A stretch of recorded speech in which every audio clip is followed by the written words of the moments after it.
Hi guys, welcome back to my channel. It's Eileen. I have a few project shares and it's going to be Halloween and Christmas because I couldn't help myself. I actually have some happy mail that I owe to a few friends, and it's not anything big. It's just a little thank you for thinking of me.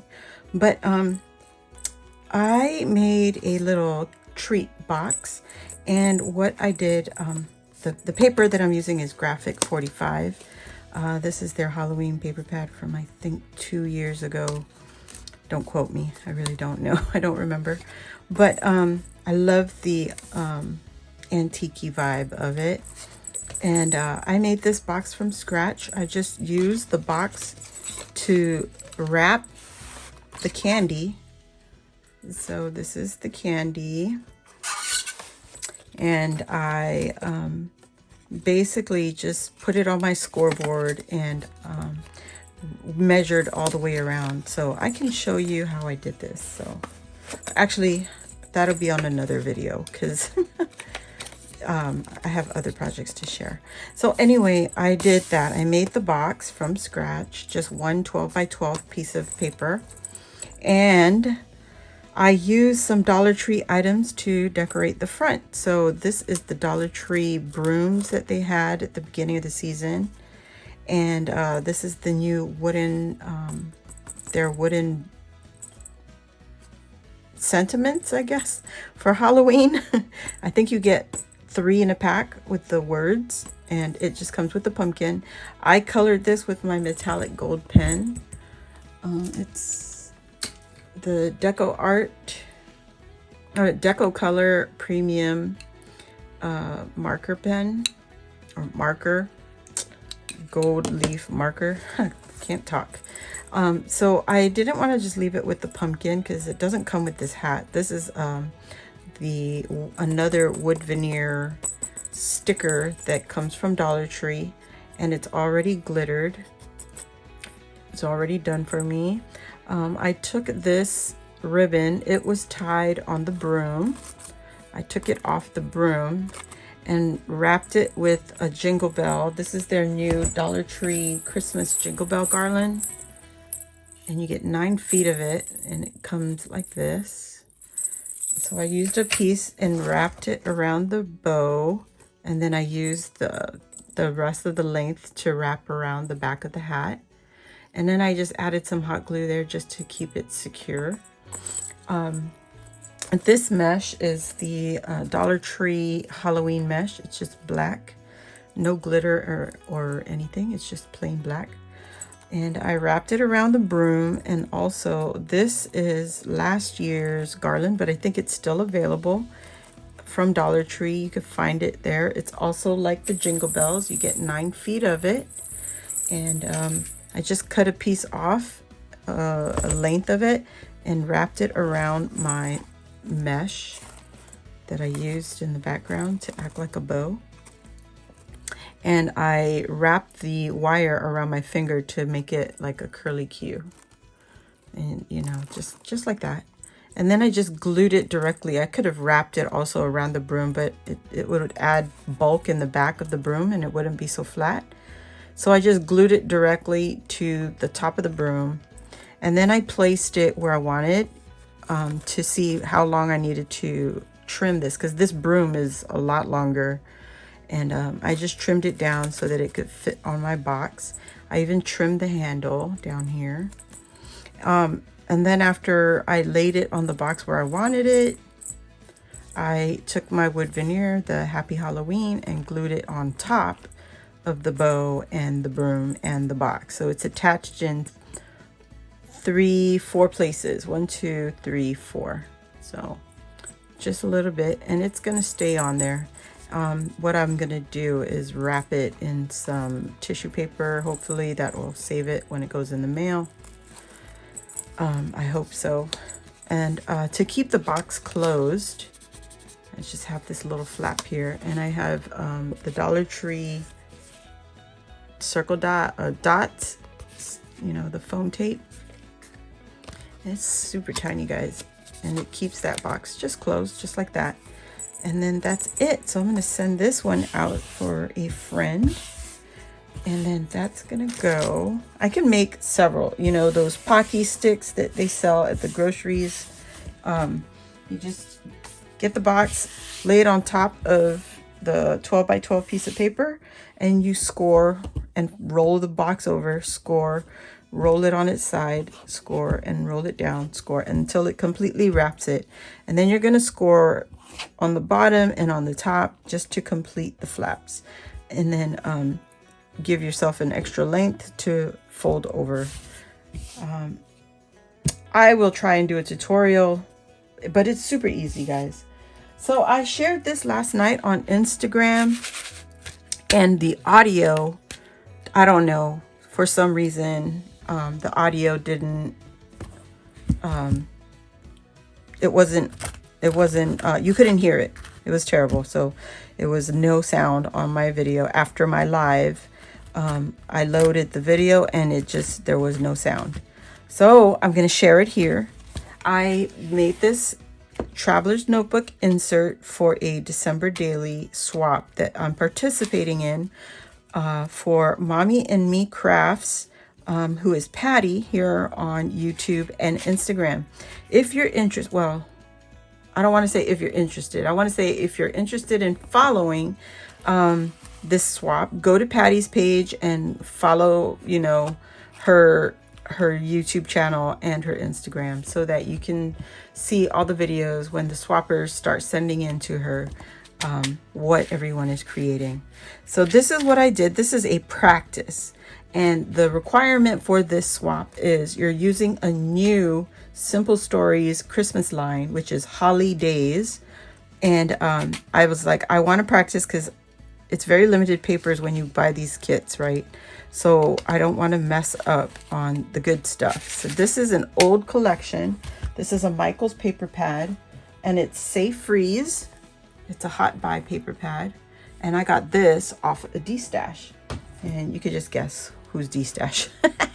But anyway, I got that, and I used a red cardstock in my stash already. It's an old cardstock, and you can tell, you'll see later when I open this up, that it's old because you could see the paper wants to crack. So what I did, the measurements that are required for this, the complete project needs to measure 4.5 inches wide by 8.5 inches tall.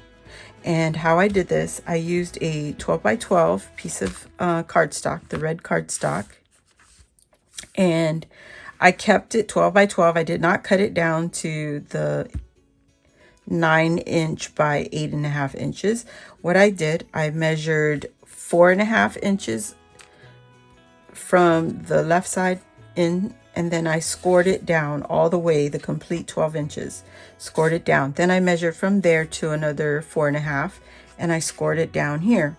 And then I rotated the 12 by 12, and I measured 8.5 inches, and then I scored on my scoreboard all the way down. So now, without cutting anything, those flaps are turned into pockets, and I can show you that. And flip outs, because the other requirement is there has to be an interactive element. There also has to be some tuck spots or pockets. Those are the two main requirements in the Traveler's Notebook insert.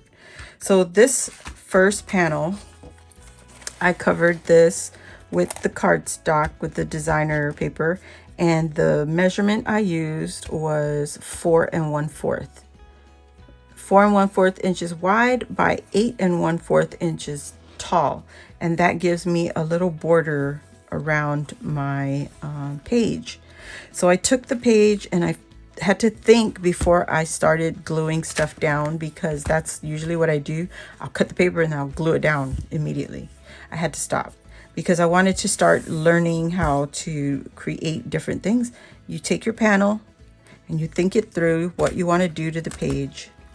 I knew I wanted to put a shaker element, so I had to use some mesh, and I put that up on top. And then I also knew that I didn't want all the shaking bits to all fall to the bottom of the insert, which if I didn't put these zigzag stitches here on the top panel, all of this would be on the bottom. So now that we have those zigzags, you have elements all the way up and down your panel. So the tool that I use is the Dollar Tree Faux Snow tool. And this is just the plain white. And I use some gold thread to do my stitching. And this is just a bunch of old sequin mixes that I have in my stash. And some sequins are from Michaels, some sequins are gifted, some sequins are from Tara. And there's Tara, who is Urban Gems. That is her shop. They were like, some of them were pre-mixed already. So I combined a few that would match my paper pad.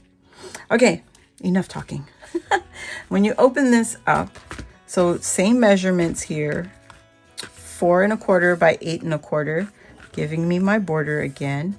I added some magnets behind this paper, my glued on paper, so that I have this magnetic interactive piece, right? So instead of a pocket, this will become a hidden photo opportunity or whatever for my swap partners, whoever they may be.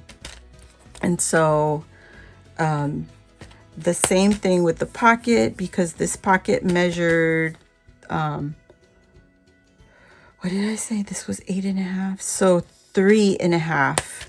This pocket measures 3 1/2 inches, but I did cut a slant right there. So the measurement I used here is 3 1/4 by 4 1/4, if that makes sense. And then cut an angle, just cut in 1/4 of an inch, and then cut your slit from the top to the bottom corner.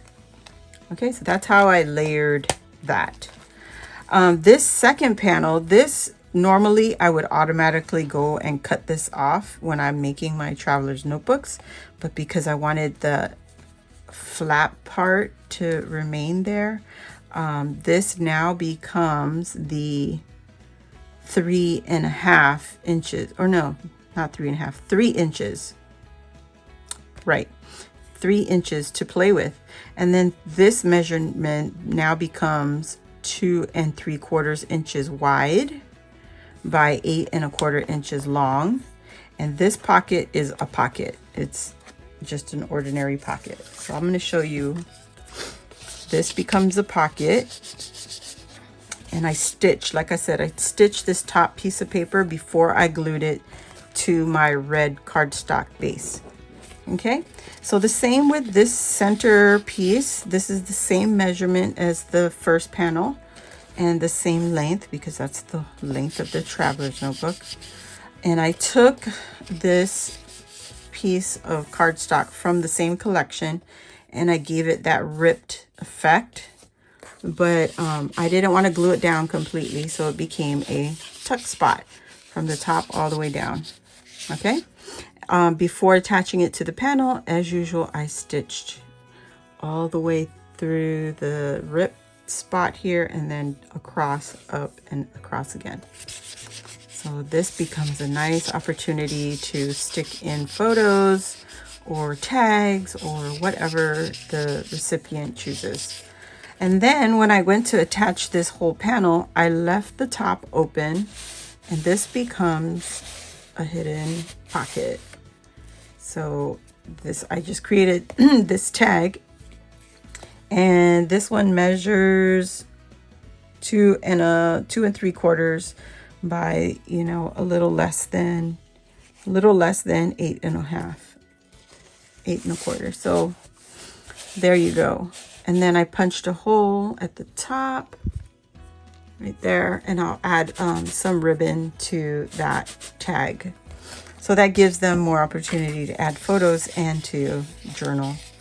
So we have this pocket, we have this pocket, we have this top pocket, and we're also required to leave it a little empty so our recipients can add photos or whatever, you know, to their inserts. So now same measurements for this back panel for the flap. And then we're also required to add a trim. You can use pom-pom, ribbon, handmade trim, paper trim. Patty also showed some napkins that she turned into trim. But this one I had in my stash, and I thought it looked good with this paper. And this is from Hobby Lobby when Hobby Lobby was near me. But I got this one on clearance. I think it was clearance or sale. And then I added this Dollar Tree trim. Comes like that. Y'all are familiar. Right on top of the fringe trim. Okay.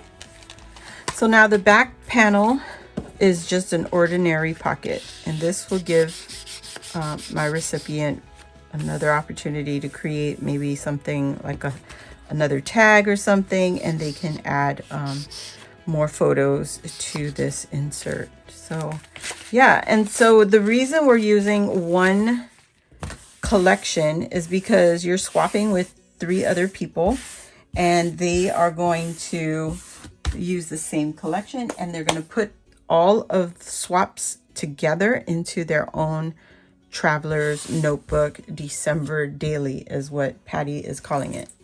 Okay, so that is my share. I'll probably put a little bit of decorations on this. I'll put some, you know, flat embellishments or something, or chipboard decorations just on the top, just to give it a little bit more dimension. And it's fairly flat, so I think it worked out good. So this is a practice, like I said, and I will use this as my template, and I have to make 4. So there you go, 1 for myself, 1 for each of my swap partners, and then also create a cover for our inserts. All right, that is it for my project shares for today. And I hope you all enjoyed this video. I know it's a little bit of Halloween, a little bit of Christmas, but I'm still crafting Halloween a little bit. I can't believe it. So I will see you all on the next video. Thanks for watching, guys. Bye.